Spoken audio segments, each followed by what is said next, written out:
anak laki-laki dan mereka akan menamakan dia Immanuel. Immanuel. Jadi waktu Yesus sudah disiapkan Tuhan untuk ada di dunia ini, Tuhan mengutus malaikat menemui calon ibu dulu ya, Maria, lalu calon bapak ditemuilah oleh malaikat tersebut. Malaikat menyampaikan bahwa nama anak ini adalah Immanuel. Dalam Alkitab itu hanya di sini kita temukan kata ini, dan di Yesaya pasal yang ke-7 ayat 14.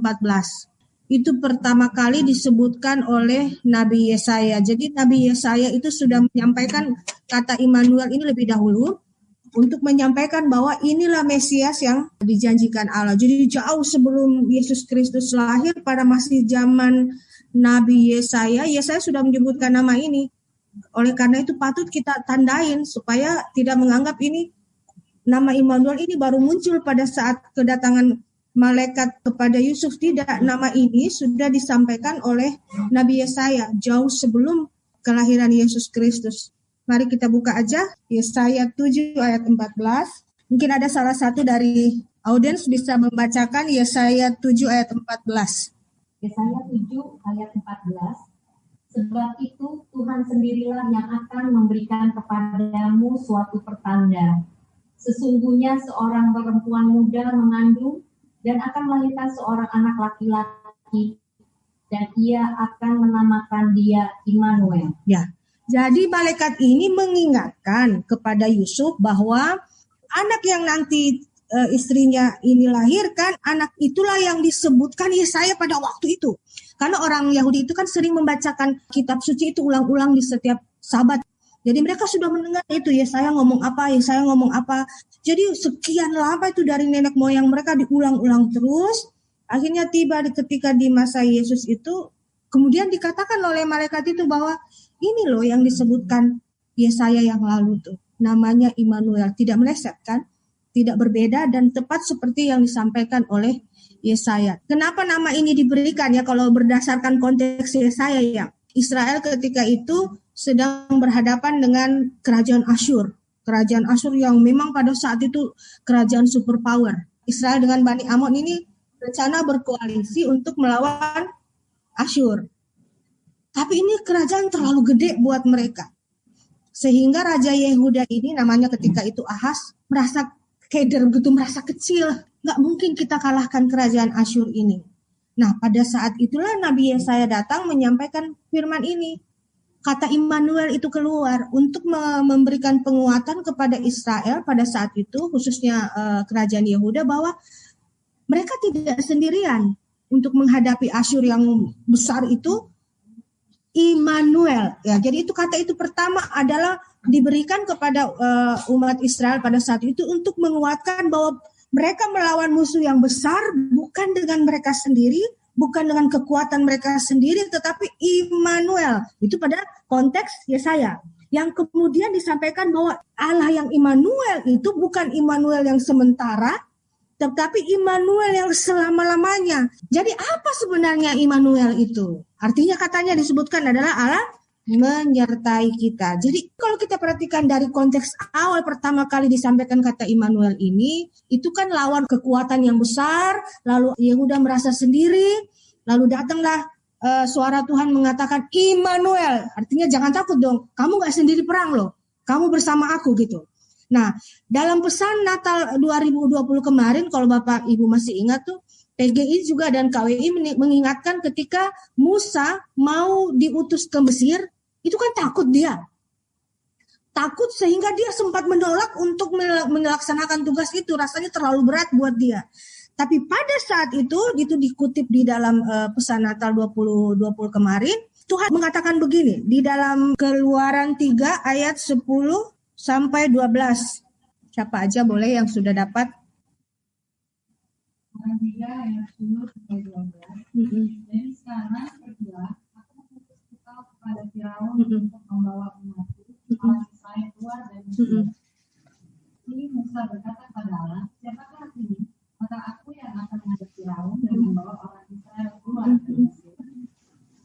Lalu firman-Nya, bukankah aku akan menyertai engkau? Inilah tanda bagimu bahwa aku yang mengutus engkau engkau. Apabila engkau telah membawa bangsa itu keluar dari Mesir, maka kamu akan beribadah pada. Nah, ya terima kasih Ibu. Jadi ketika itu Musa takut mau menghadapi Mesir nih. Sampai dia ngomong lagi nih jujur sama Tuhan, siapa aku ini gitu loh. Sehingga aku yang harus menghadapi Firaun, saya yang harus ke Mesir. Tapi apa kata Tuhan Allah di situ? Bukankah aku akan menyertai engkau? Jadi di situ Tuhan mau mengatakan kamu tidak sendirian. Itulah Immanuel. You are not alone. Itu sebenarnya Immanuel. Kita tidak sendirian karena Dia akan ada dengan kita pada saat itu untuk Musa. Akan ada untuk Israel dan saat ini sudah ada, bukan akan lagi tetapi sudah ada untuk kita. Allah beserta kita, Allah menyertai kita. God be with us gitu. Itu artinya udah itu, nggak ada arti lain lagi. Secara bahasa Yunaninya juga seperti itu. Jadi ketakutan karena merasa sendiri, bisa nggak kita nih? Ketakutan merasa tidak mampu, ketakutan merasa tidak bisa, itu Tuhan patahkan bahwa kamu bukan kamu, tetapi aku bersamamu. Jadi bukan kamu, tidak sendirian. Jadi itu Immanuel adalah lawan sendirian. Persoalan besar apa sih sampai Dia mau datang dari tempat yang maha tinggi, turun menjadi sama dengan manusia? Ada hal apa dalam kesendirian itu? Apa itu? Pertama, misi utama daripada kedatangan Tuhan Yesus adalah ketidakmampuan manusia menyelamatkan dirinya sendiri. Oleh dirinya sendiri. Gitu loh. Jadi dia sendiri tidak bisa menyelamatkan dirinya. Oleh karena itu Tuhan datang supaya kamu gak sendirian. Allah ada untukmu. Untuk misi yang utama dan yang terutama adalah keselamatan. Keselamatan karena apa? Bapak Ibu yang kekasih, waktu manusia jatuh ke dalam dosa itu, pada Adam dan Hawa itu kemudian ditetapkan kutukan, semua yang namanya manusia itu mengalami hukuman akibat dosa. Jadi semua yang keturunan Adam dan Hawa itu memiliki darah kutukan yang namanya kutukan dosa pertama. Jadi siapapun manusia itu, selama dia keturunan Adam dan Hawa, selama itu dia bawa kutukan itu. Karena di situ Tuhan marah besar dan mengutuk manusia bahwa mereka akan menderita dan mati. Dan itu menjadi hukuman yang kekal. Bayangkan, Tuhan itu tidak pernah menciptakan kematian. Bapak Ibu, Tuhan tidak pernah menciptakan kematian. Kematian itu menjadi ada ketika manusia jatuh ke dalam dosa. Dari awal Tuhan menciptakan kehidupan. Dari awal Tuhan hendak membangun suatu konsep kerajaan Allah dalam penciptaannya. Kalau kayak replika kerajaan Allah itu dia ingin membuat karya-karyanya di dalam replika ini. Dengan dia ciptakan manusia sama seperti dirinya, ya kan? Serupa, ia ingin membuat suatu kehidupan yang mewujudkan sorga itu kayak apa? Lewat ciptaannya. Tapi karena manusia jatuh dalam dosa, Tuhan marah, di situ ada kematian. Pada saat itulah baru ada kematian. Sebab itu ketika Adam dan Hawanya dikutuk, di situ dikatakan dari debu engkau akan kembali menjadi debu. Kejadian pasal 3. Nah, semua manusia yang kemudian berdarah Adam itu akan mati. Oleh karena itu tidak ada manusia yang kekal. Semua manusia akan mengalami kematian. Dan kematian itu adalah akibat dosa. Jadi bukan karena Allah menciptakan kematian. Kematian itu ada karena ada dosa. Dan setelah kita sudah mati tidak selesai di situ, ada namanya maut. Kematian lalu maut. Maut itu apa? Kita akan berpindah kepada kekuasaan iblis. Karena kita berdosa, ibaratnya begini, waktu penciptaan itu milik Allah. Karena manusia sudah berdosa, iblis mengambil kita, menjadi milik dia. Nah, bagaimana menyelamatkan ini? Coba kita pikirkan, Tuhan Allah berpikir bagaimana mengembalikan ciptaannya yang sudah diambil iblis ini kembali kepadanya. Tapi ternyata tidak bisa sendirian. Karena apa? Karena di dalam daging manusia ini ada darah Adam. Bagaimana caranya? Dicoba dengan korban lembu, domba, kambing, tidak memberikan efek apa-apa, tidak mengalahkan maut yang di dalam darah kutukan itu. Nah, caranya seperti apa? Naik ke sorga, dari sorga dia harus turun menjadi sama dengan manusia, yang kemudian Tuhan Yesus itu datang, kemudian harus ada bukan lagi domba, harus Yesus sendiri yang mati, dan harus ada darah yang mengalir, supaya oleh darah itulah, nanti darahnya itu menyucikan kita. Jadi gini, kalau dalam perjanjian lama kan mata ganti mata, ingat gak? Gigi ganti gigi. Nah, ketika manusia kehilangan nyawanya karena kejatuhannya dalam dosa terkutuk, mati ya, hilang nyawa ya, mati. Jadi nyawa gak menjadi mati. Untuk mengembalikan nyawanya itu bagaimana? Nyawa harus ganti nyawa. Darah itu nyawa. Di dalam Alkitab disebutkan darah itu nyawa.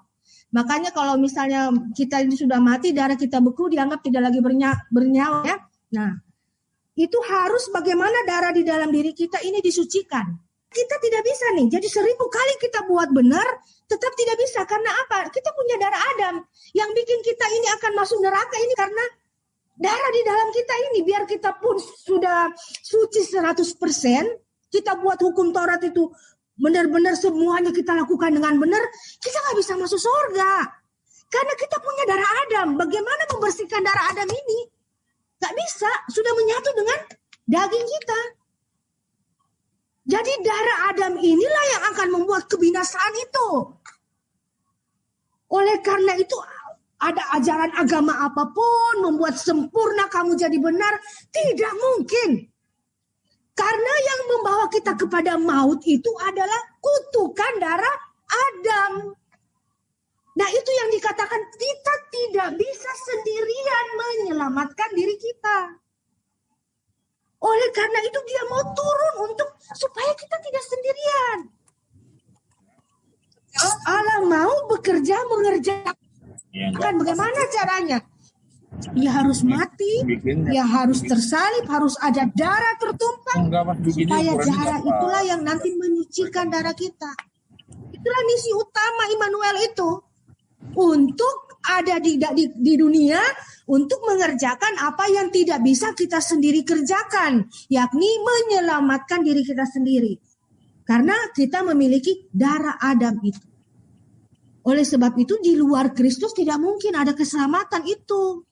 Karena hanya Yesus Kristuslah, hanya lewat Tuhan memberikan otorisasi penuh, hanya lewat Yesus saja, karena hanya Yesus yang mengorbankan dirinya itu.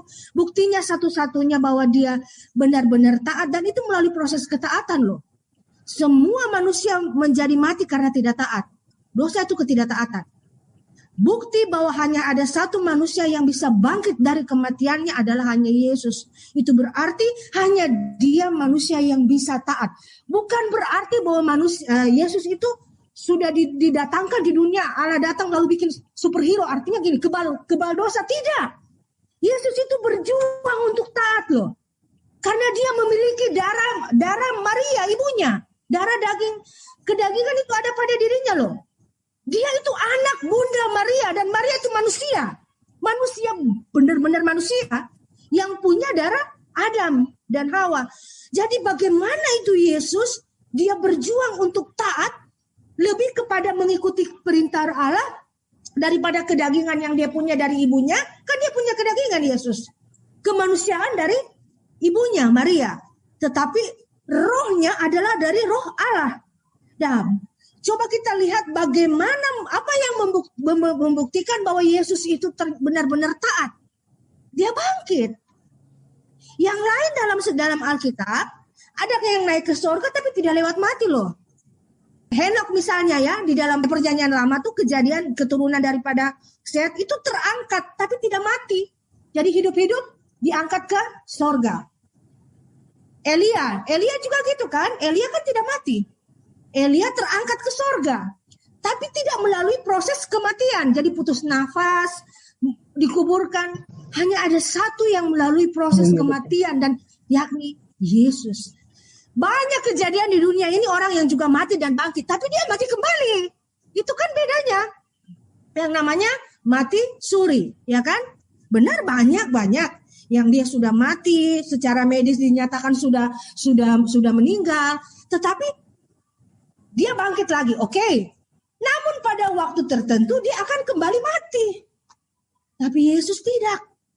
Yesus setelah bangkit, dia tidak mati, tetapi malah dia naik ke sorga. Itu misi pertama dari Immanuel, mengerjakan keselamatan yang tidak bisa dilakukan oleh manusia itu sendiri, yakni dengan mengerjakan keselamatan itu sendiri dengan mati di kayu salib. Itu misi, itu Immanuel yang pertama. Tapi Immanuel yang kedua, bagaimana pekerjaan yang disalib itu efektif buat kita?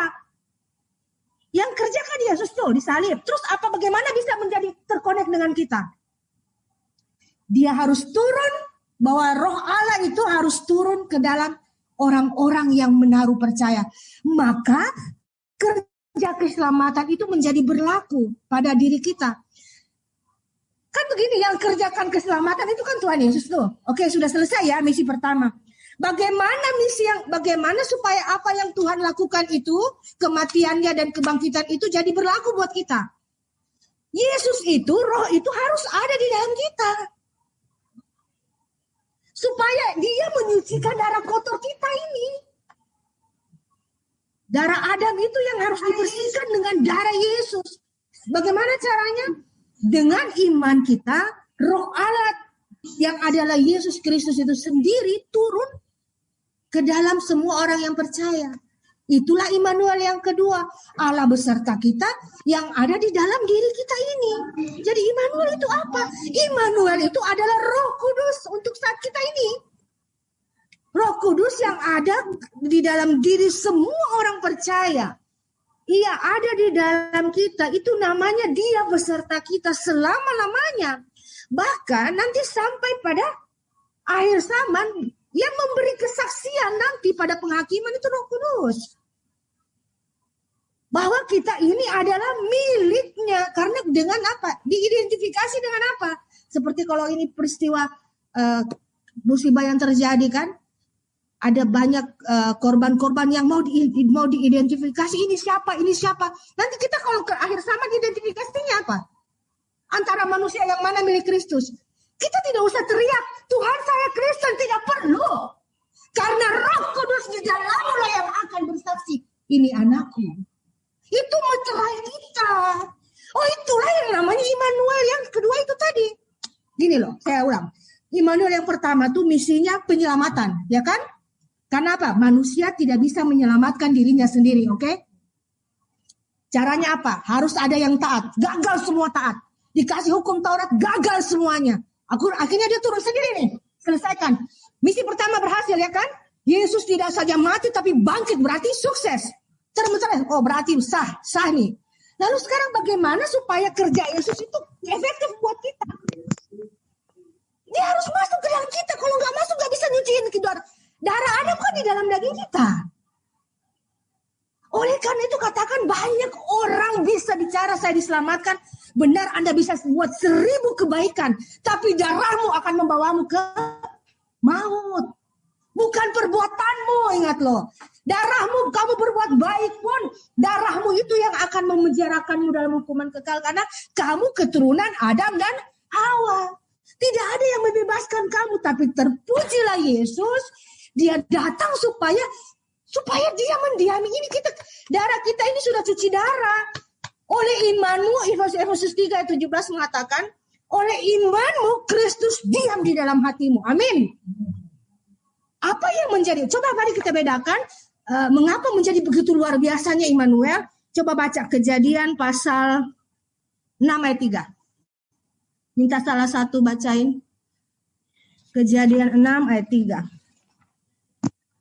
Kejadian 6 ayat 3, firman Tuhan, berfirmanlah Tuhan, rohku tidak akan selama-lamanya tinggal di dalam manusia, karena manusia itu adalah daging, tetapi umurnya akan 120 tahun saja. Nah, iya, amin, terima kasih. Rohku tidak akan selama-lamanya tinggal di dalam manusia, karena manusia itu adalah daging. Dulu sebelum Yesus tuh roh Allah itu ada. Roh Allah itu bukan baru ada waktu Yesus ada ya. Dari awal pun roh Allah sudah ada. Karena Allah itu adalah roh ya. Roh Allah ya Allah. Roh Allah itu sudah ada dari awal. Makanya kan penciptaan roh Allah melayang-layang, ya kan? Nah, tapi dulu dia tidak bisa tinggal lama di kita punya diri nih, manusia nih. Karena apa itu tadi? Daging. Dalam dagingnya masih ada, gak bisa. Ini kekudusan dan kotornya darah Adam di dalam gak bisa ketemu. Bagaimana caranya supaya kerja keselamatan ini, apa yang sekarang kenapa bisa Yesus ada di hati kita, di hidup kita? Apa yang menjadi tempat? Kalau kita orang pikir Immanuel jadi di dalam diri kita, di mana nih? Ada yang berpikirkan secara itu. Kalau begitu di dalam diri kita Roh Kudus di mana? Di punggung kah? Di kepala? Di mana tempatnya? Di hatimu, palunganmu. Palungan itu apa? Hatimu yang percaya. Itulah ruang Roh Kudus saat ini. Dia mengambil ruang kekudusannya adalah harus ada dasarnya. Apa? Harus ada percaya. Hanya hati yang percaya saja, di situ dia bisa berdiam. Kalau orang tidak percaya, dia tidak ada di situ. Harus hati yang percaya. Di hati yang percaya itu dia diam. Nah, lewat apa? Lalu bagaimana prosesnya dia masuk? Lewat baptisan. Ketika kita menerima baptisan, semua orang percaya menerima karunia Roh. Pada saat ada dibaptis, itu berarti semua yang Tuhan kerjakan di kayu salib itu, amin bagimu. Amin. Gitu. Bagaimana saya bisa mengklaim Tuhan saya akan mati dan bangkit bersama Yesus? Kita nggak bisa nuntut kalau kita tidak punya Roh Kudus. Tetapi Roh Kudus itulah yang akan mengatakan, kita nggak usah teriak-teriak. Ini ada tanda loh di kita, di Wahyu pasal 14 ada tanda meterai pada diri kita yang kita nggak bisa lihat, tetapi Tuhan lihat. Seperti gini. Saya ingat kalau kita punya sapi dulu, saya ingat masih kecil-kecil dulu dikasih jatah 3 ekor sapi saya masih ingat itu sapi saya tuh gabung dengan sapi-sapi lain supaya ketahuan itu sapi kan diberikan tanda tuh, kan? Oh ini punyanya siapa tuh, ada kan dicap-cap gitu kan di pinggulnya tuh, seperti itu. Lalu saya memandang ada meterai, jadi tidak mungkin ketukar-tukar, nggak mungkin hilang. Jadi nanti pada saat akhir zaman ketika semua kita disatukan, semua manusia disatukan, yang akan terlihat adalah meterai. Sudah ketahuan ini anakku. Meterai itulah yang akan kelihatan. Itulah yang namanya Immanuel. Bahwa Allah beserta kita sejak oleh kedatangannya, eksistensi Allah itu sudah penuh, tidak lagi pergi-pergi selama hati kita percaya. Tetapi ketika kita tidak percaya, makanya kata Tuhan Yesus, kalau kamu menyangkal aku juga akan hanya ketika kita menyangkal Tuhan, pada saat itu Roh akan meninggalkan kita. Tapi selama itu ada nggak? Kalau kita buat dosa, Roh Kudus juga ada nggak? Tetap nggak? Atau Roh Kudus keluar masuk? Kadang ada, kadang tidak. Bagaimana pemikiran Anda tentang ini? Dia tetap. Karena ruang yang dia pilih adalah ruang kekudusan yang adalah miliknya sendiri di hati kita. Karena daging itu tidak bercampur dengan roh. Yang berdosa kita adalah daging kita. Roh dengan daging nggak bercampur. Artinya yang kudus dan yang dosa itu tidak bisa bersatu. Ada ruang di dalam diri kita, di situ dia ada. Dia ada untuk terus mengingatkan kita. Oleh karena itu firman katakan, sekalipun kita tidak setia, dia tetap setia. Karena hanya dengan kesetiaannya kita bisa diselamatkan. Coba kalau dia berhenti setia, dia tinggalkan jejak kita terus sesat dan tidak pernah berhenti berbuat dosa. Bagaimana menyelamatkan kita? Dia harus tetap setia, meskipun kita tidak setia. Hanya itu caranya menyelamatkan kita. Kalau Tuhan seperti manusia yang cukup 3 kali selesai tinggalkan kita, habis kita semuanya. Ya kan? Kalau Tuhan tidak Immanuel, Allah beserta kita sampai selama-lamanya. Makanya di pengutusan ketika mau naik ke surga kan dia katakan, aku menyertai kamu sampai akhir zaman. Kalau dia tidak Immanuel, tidak ada kita diselamatkan. Kita ini suka ngaku, Yesus sudah tobat, besok buat lagi. Besok kita tobat, buat lagi. Kalau kita cepat bosan seperti manusia, kalau Allah seperti manusia, selesai. Tapi betapa sampai ketika Petrus pernah bertanya, berapa kali saya harus mengampuni Tuhan? Ya kan? Lalu Petrus bilang, Tuhan Yesus bilang apa? 70 kali 7. Gak selesai-selesai itu pengampunan. Itu sebenarnya yang dimaksud siapa? Dia. Kita tidak bisa seperti itu, tapi dia bisa. Oleh karena itu Immanuel itulah Bapak Ibu, betapa bahagianya kita dengan Natal ini menyatakan, mengingatkan kita, kamu ada Tuhan dengan hidup kita, beserta kita. Kesetiaan Tuhan itu abadi. Justru karena kesetiaannya itulah bisa memenangkan kita. Tapi kalau dia berhenti sabar, selesai kita. Itulah Immanuel yang arti. Jadi pertama Immanuel arti. Immanuel apa? Kita tidak mampu menyelamatkan, kita tidak bisa sendiri untuk menyelamatkan diri kita dari maut. Harus dia turun selamatkan kita. Immanuel yang kedua apa? Dia menyertai kita karena kita tidak bisa sendiri mengarungi perjalanan menunggu dia datang. Dia janjikan mau datang nih lagi nih 2 kali. Dia temani menunggu kita, menunggu dia datang. Dia temani kita loh. Kamu tidak sendirian, aku beserta kamu. Oleh karena itu ketika di Yohanes 15 tuh, Yesus sudah mau naik, sudah mau mati kan dia titip pesan sama murid-muridnya. Aku tidak akan meninggalkan engkau sebagai yatim piatu. Kan orang kan sudah takut nih murid-muridnya nih. Aduh kalau Yesus kasih tinggal kita gimana gitu kan? Tapi luar biasa. Yesus harus mati. Lalu kemudian supaya bisa mengisi tubuh orang yang percaya harus dalam Roh Kudus. Kalau Yesus hanya selama-lamanya secara manusia dia terbatas. Kita hanya kayak begini saja. Dia tidak bisa karena secara daging dengan daging ya. Tapi karena dia menjadi Roh Kudus, maka semua orang yang percaya didiami oleh dia dengan kemahakuasaannya. Itulah Immanuel Bapak Ibu. Tidak sendirian. Kita tidak lagi memperjuangkan itu secara sendiri karena Tuhan sudah melakukan dan kita tidak sendiri menjalani kehidupan ini. Lalu pertanyaannya yang kedua adalah, kalau Tuhan ya Allah itu ada beserta kita, kenapa banyak orang yang merasakan bahwa Tuhan tidak ada di hidupnya? Itu kan pertanyaan. Kan katanya Immanuel. Kan ada pertanyaan itu timbul juga loh. Bu Pendeta kan katanya Tuhan Yesus Immanuel. Kok kayaknya rasa-rasanya nggak ada. Kayaknya kita berjuang-juang sendiri juga. Susah-susah juga. Apa yang harus kita mengerti dari ini? Ada 2 hal. Pertama, yang paling utama bahwa semua orang percaya punya Roh Kudus. Semua gereja punya Roh Kudus. Roh Kudus dulu baru ada gereja ya. Diam itu Roh Kudus, baru semua orang yang percaya disebut anak-anak Tuhan yakni gereja. Apa yang membedakan? Galatia 5 ayat 25, mari kita lihat. Galatia 5 ayat 25, mungkin yang lain bisa atau siapa saja yang sudah menemukan. Jika kita hidup oleh Roh, Silakan. baiklah kita berjalan sesuai dengan Roh. Jikalau kita hidup oleh Roh, baiklah kalau dalam Alkitab terjemahan yang baru ya. Jikalau kita hidup oleh Roh, baiklah hidup kita juga dipimpin. Nah, Roh Allah sudah ada nih di dalam kita semua nih. Tetapi apakah kita semua hidup dipimpin itu oleh Roh itu?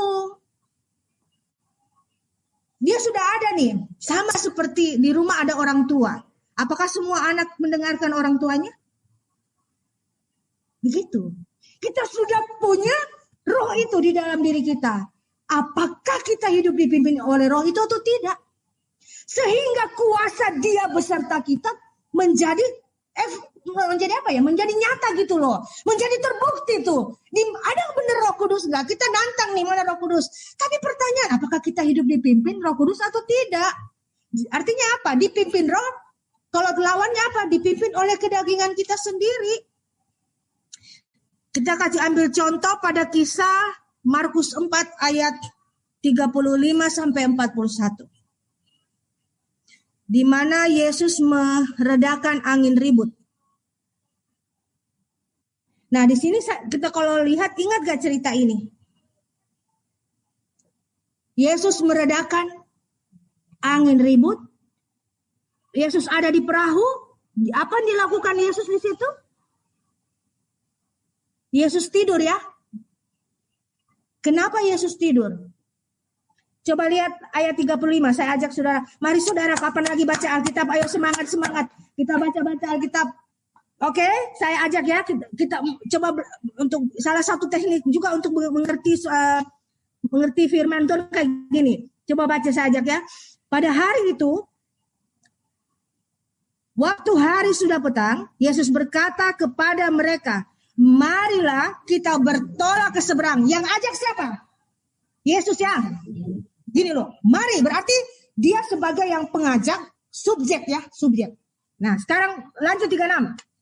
Mereka meninggalkan orang banyak itu lalu bertolak, perhatikan, dan membawa Yesus. Sekarang Yesus, siapa yang bawa siapa? Coba, saya membawa Ibu Eva. Berarti siapa yang merasa pemimpin di situ? Saya dong. Nah, ini coba lihat. Membawa Yesus, murid-murid membawa Yesus. Padahal tadinya yang ngajakin siapa? Pertama Yesus yang ngajakin. Tapi setelah naik keputer tuh. Murid-murid membawa Yesus. Berarti Yesus yang di belakang. Jadi kayak kita bawa anak-anak gitu loh kan giliran. Nah, kebalik tuh kepemimpinan. Yang awalnya Yesus yang ajak berputar menjadi Yesus yang seolah-olah di bawah. Berarti yang memimpin kapal pada saat itu adalah murid-murid. Karena tidak dianggap di mana Yesus duduk mengambil posisi dengan mereka, jadi membawa Yesus dengan mereka. Coba membawa Yesus nih, berarti saya yang pimpin ya. Dalam perahu di mana Yesus telah duduk dan pura-pura menyertai. Nah, mari kita lihat ini. Lalu mengamuklah taufan yang sangat dahsyat dan ombak menyembur masuk ke dalam perahu sehingga perahu itu mulai penuh dengan air. Pada waktu itu Yesus sedang tidur di buritan. Buritan itu bagian belakang kapal. Kenapa tidur? Karena yang mengambil alih kepemimpinan adalah murid-muridnya. Ini yang Immanuel, Allah tetap di dalam di hidup kita, tetapi tidur. Yesus tidur dalam rumah tangga kita. Yesus tidur di kehidupan pribadi kita. Karena kita yang bawa Yesus, bukan Yesus yang bawa kita. Paham? Kebalikan. Tadinya kan, mari, kan yang ngajak Yesus. Harusnya Yesus yang membawa. Tetapi mereka karena sebagai nelayan, mereka merasa, wah kami kan sudah pengalaman di laut. Kalau firman Tuhan kan kasih Yesus aja, kan anak atau tukang-tukang kayu, kasih Yesus aja. Tapi kita kan di laut lebih berpengalaman. Ingat, pengalaman guru yang baik tapi bukan andalan yang terbaik. Andalan yang terbaik ialah Yesus Kristus. Ketika Yesus kita tidak dipimpin oleh roh, bukan rohnya pergi-pergi tinggalkan kita, tapi rohnya berdiam diri dan kita yang mengambil alih kehidupan kita sendiri. Lalu nanti tiba-tiba datang taufan, datang badai, lalu kita kayak murid-murid Yesus nih teriak, "Guru, bangun! Engkau tidak peduli kalau kita binasa," kan kita gitu. Nanti kalau sudah ada masalah tiba-tiba, baru Tuhan. Jadi Tuhan Yesus, Tuhan Allah, Bapa di sorga, Roh Kudus itu jadi ban cadangan. 4 ini kalau belum 4 ban mobil ini kan 4 kekuatannya itu apa? Kesehatan, kekayaan, kedudukan, ya, dan kehormatan. Kalau kehormatan misalnya apapun hilang, masih ada uang, masih bisa tetap jalan, nggak perlu Yesus lah. Diambillah Tuhan itu masih, kedudukan diambil masih ada uang diambil masih, terakhir kesehatan. Itu udah mulai kapok tuh orang, kelepak-kelepak udah. Tapi masih keras. Nanti kalau sudah pecah ban, baru perlu Yesus. Oleh karena itu jangan kaget di hidup kita terkadang harus pecah ban. Kalau terjadi sesuatu kita kadang-kadang harus banyak merenung. Mungkin saja itu harus terjadi supaya ia menjadi yang diutamakan di hidup kita. Terkadang karena kita sudah terlalu yakin dengan kemampuan kita sendiri. Gitu loh. Jadi itu. Jadi Immanuel, pertanyaan tadi, kalau begitu kenapa Yesus tidak ada? Bukan. Tuhan tidak pernah meninggalkan kita, tetapi kitalah yang tidak membuat diri dipimpin oleh Tuhan. Yang kayak tadi cerita di Tovan tadi, angin Tovan diredakan. Seperti itu. Jadi di hidup kita ini, Yesus ada tapi tidur. Immanuel tapi tidur. Karena dianggap tidak dipedulikan. Dan yang kedua adalah, apa yang menjadikan terasa Immanuel ini tidak terasa lagi adalah kalau firman Tuhan mengatakan dalam Yesaya 55 tadi disebutkan tuh, rancanganku bukanlah, ya jalanmu bukanlah jalanku. Nah, yang terkadang bahwa kita merasa yang terjadi di hidup ini, yang tadi kan kalau Yesus dipimpin nih, tapi yang berikut juga terjadi pemaksaan kehendak. Jadi bukan kehendak kita, tetapi bukan kehendak Tuhan, tapi kehendak kita sendiri. Sehingga kemudian kita merasakan kenapa Tuhan tidak ada. Sebenarnya bukan tidak ada, tetapi karena kita mau mengikuti kehendak kita. Saya kasih contoh kasusnya anak yang hilang. Kalau yang tadi saya kasih contoh angin badai ya. Kalau ini anak yang hilang. Kan orang tuanya belum mati tuh, dia sudah minta warisan, wajar nggak?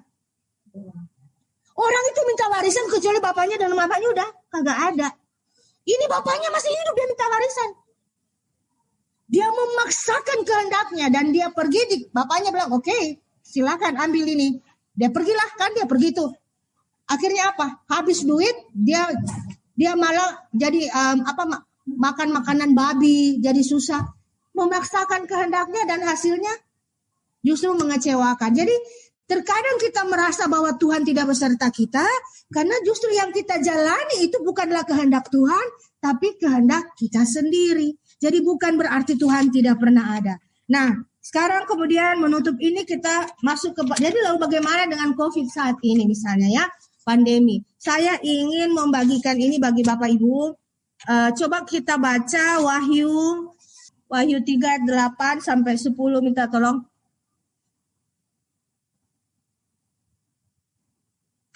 Ini penting untuk memahami pandemi yang saat ini sedang kita jalani bersama. Aku tahu segala pekerjaanmu. Lihatlah, aku telah membuka pintu bagimu yang tidak dapat ditutup oleh seorang pun. Aku tahu bahwa kekuatanmu tidak seberapa, namun engkau menuruti firman-Ku dan engkau tidak menyangkal nama-Ku. Langsung ayat 10, Pak. Karena engkau menuruti firman-Ku untuk tekun menantikanku aku, maka aku pun akan melindungi engkau dari hari pencobaan yang akan datang atas seluruh dunia untuk mencobai mereka yang diam di bumi. Jadi apa yang terjadi kalau COVID-nya ini hanya terjadi lokal ya? Barangkali itu hanya sifatnya ada maksud Tuhan tertentu untuk tempat itu, untuk kelompok itu. Tetapi ini dunia. Maka firman Tuhan ini sudah disampaikan bahwa akan ada masa ya, hari-hari pencobaan yang akan datang atas seluruh dunia untuk mencobai mereka yang diam di bumi. Kalau Anda membaca Wahyu itu ada bagian di mana nanti 1/3 manusia di bumi dulu harus mati baru melangkah ke bagian yang kedua. Sudah 1/3 enggak manusia di bumi ini mati gara-gara COVID? Belum ya? Berarti masih panjang perjalanan kita. Masih banyak tantangan yang akan kita hadapi ke depan. Nah, sekarang Immanuel. Lalu bagaimana kita menyadari, memahami di tengah kondisi ini dengan Immanuel tadi nih. Katanya dia beserta kita nih. Itu tadi ya kan? Sudah, mari kita ingat kembali bahwa mari kita sadari bahwa ada hal-hal yang tidak bisa kita hindari dan memang harus terjadi. Yang memang Tuhan sudah katakan harus terjadi. Sama seperti Yesus tidak pernah bisa menghindari kematiannya, harus terjadi. Dan mau tidak mau dia harus jalani. Jadi terkadang yang membuat kita merasa Allah tidak menyertai kita, karena kita terkadang menolak untuk menjalani apa yang harus terjadi. Terkadang kita merasa tidak kayaknya kenapa sih harus begini? Kenapa sih harus begini? Kita tidak terjadi terjadi suatu penolakan sehingga kemudian kita akan merasa, kok begini sih? Ada keluhan di situ. Ketika kita menolak kenyataan, di situ ada keluhan. Bahkan ada pemberontakan, bahkan ada kekecewaan, bahkan juga ada kemarahan. Banyak orang yang tidak bisa menerima kenyataan hidup akhirnya menyatakan pemberontakannya terhadap Tuhan. Nah, kita harus sadari kalau memang COVID ini terjadi seluruh dunia, yang pertama harus kita sadari bahwa ini bagian yang sudah Tuhan katakan bahwa akan terjadi di mana semua akan dicobai. Nah, bagaimana kita dalam kondisi ini adalah Tuhan katakan di situ apa? Karena engkau menuruti firman-Ku dan tekun menanti, ada dua hal yang ayat 8 tadi nih. Aku tahu segala pekerjaanmu, lihatlah aku telah membuka pintu bagimu yang tidak dapat ditutup. Aku tahu bahwa kekuatanmu tidak seberapa. Kekuatanmu tidak seberapa, Tuhan tidak memaksakan Anda untuk sempurna loh. Ingat, Tuhan mengatakan kasihilah dengan segenap hatimu, dengan kemampuanmu, tidak overdosis. Jadi Anda tidak dipaksakan untuk menjadi seseorang yang bukan diri Anda gitu. Jadi mencintai Tuhan dengan kekuatan kita, dan Tuhan mau mengatakan dua hal. Engkau menuruti firman-Ku, tidak menyangkal nama-Ku. Pegang itu. Di tengah kondisi saat ini, turuti firman-Nya, jangan menyangkal. Itu kita harus catat. Ya, turuti firman-Nya karena Tuhan menjanjikan, dan itu menantikan aku menuruti firman. Itu tadi. Kita harus belajar begini loh, menuruti firman apa? Sekarang Tuhan katakan ini terjadi. Kita harus belajar untuk begini. Terkadang ada hal-hal yang mau tidak mau kita harus jalani tanpa komplain. Tidak bisa, tidak semua hal harus sesuai dengan yang kita mau. Dan pandemi ini adalah kita semua diminta menjalani apa yang tidak suka kita jalani. Benar gak? Dan disitulah Tuhan mau melihat anak-anak Tuhan saat ini. Seperti apa kita menjalani semua ini.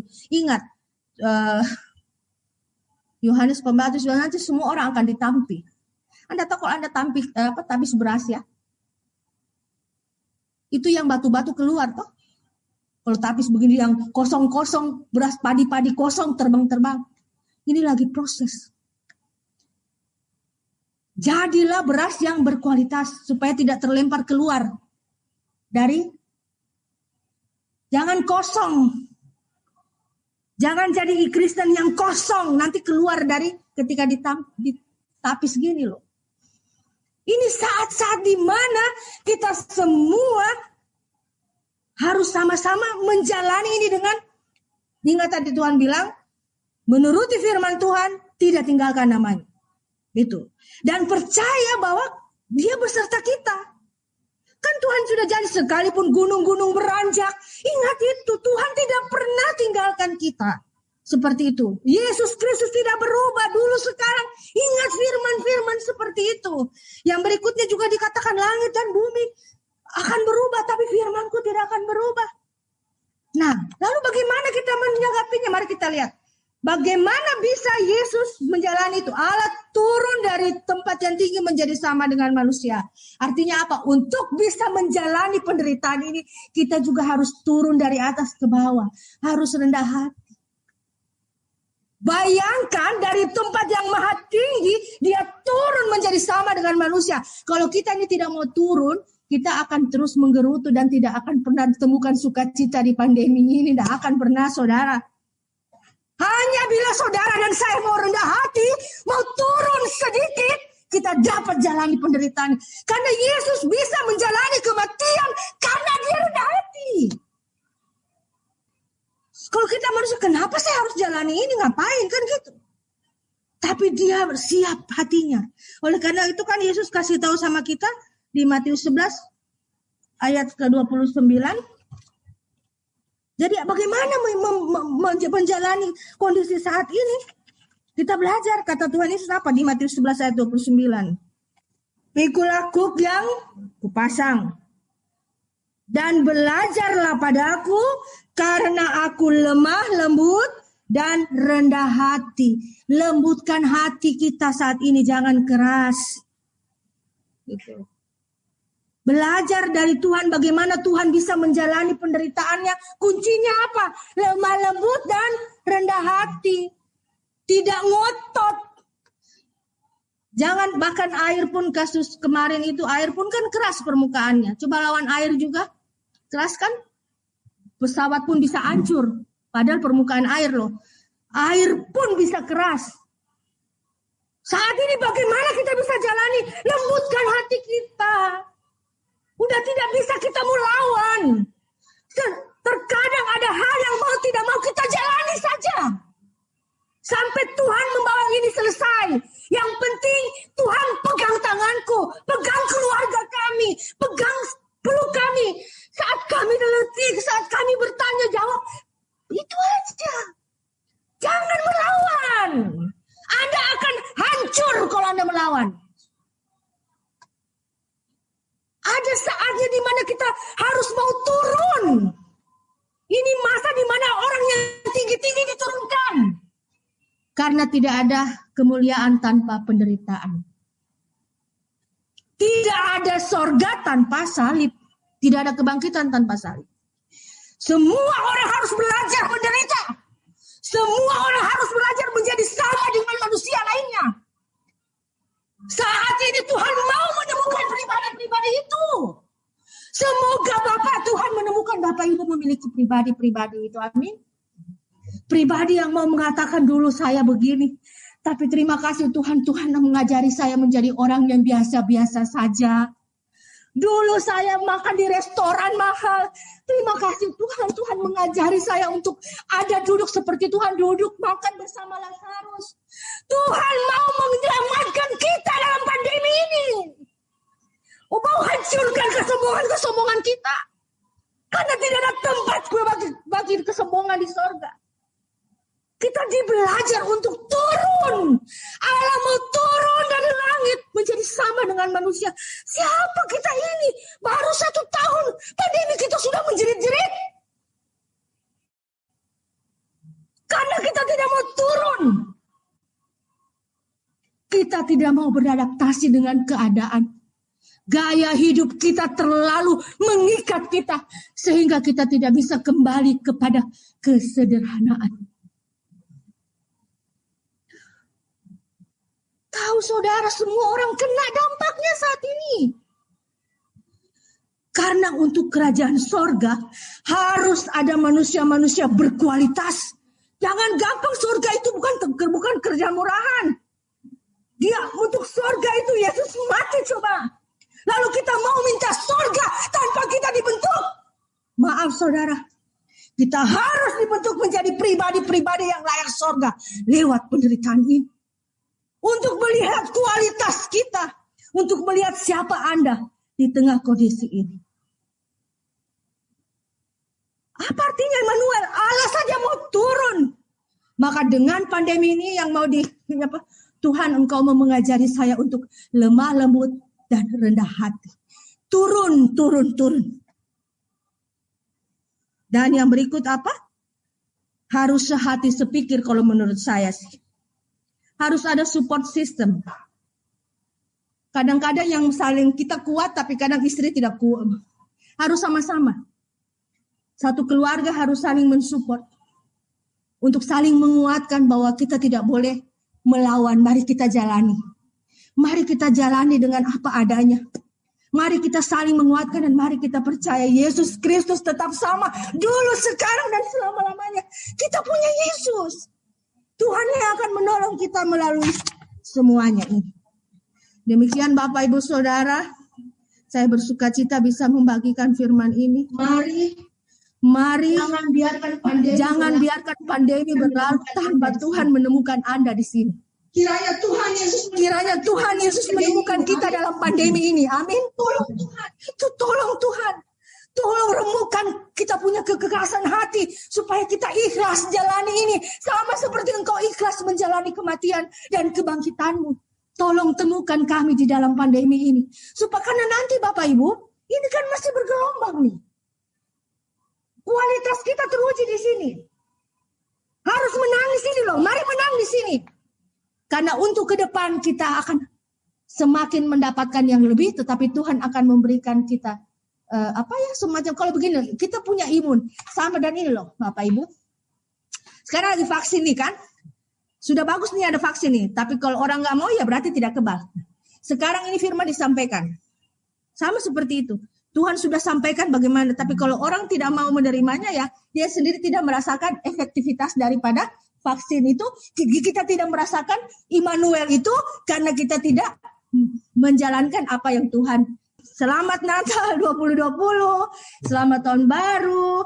Tetap rendah hati, jalani ikhlas, lembutkan hati. Kita menjadi orang-orang yang mau turun supaya kita ditinggikan oleh Tuhan. Seperti Yesus yang datang, Allah yang datang turun ke bumi, kemudian dimuliakan naik ke sorga. Terpujilah Yesus Kristus. Amin.